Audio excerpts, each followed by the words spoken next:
ছিল ছোট্ট লাল হাঁসের ছানা। সে তার ভাই বোনদের সাথে পুকুর পাড়ে খেলা করছিল।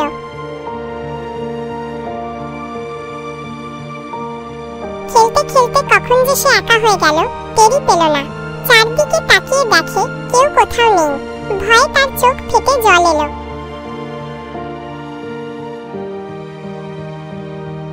হাঁটতে হাঁটতে সে একটা বনের ধারে এসে পৌঁছাল।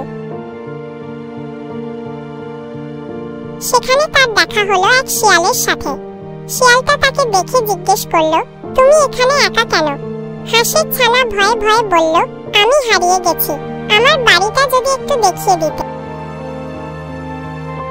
শিয়ালটা বলল, ভয় নেই, আমি তোমায় পৌঁছে দেব। এই বলে শিয়ালটা তাকে পিঠে চাপিয়ে হাঁটিয়ে নিয়ে চলল।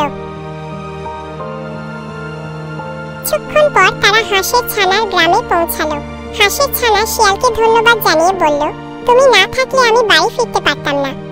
শিয়ালটা বলল, আমরা বন্ধু হয়ে গেলাম তো, যখন খুশি আমার সাথে দেখা করতে এসো। তারপর থেকে তারা খুব ভালো বন্ধু হয়ে গেল। কেমন লাগলো গল্পটা? বন্ধুরা, ভিডিওটি ভালো লাগলে লাইক, কমেন্ট এবং শেয়ার করো। এরকম আরো ভিডিও পেতে এখনই চ্যানেলটি সাবস্ক্রাইব করে বেল বাটনে প্রেস করে রাখো।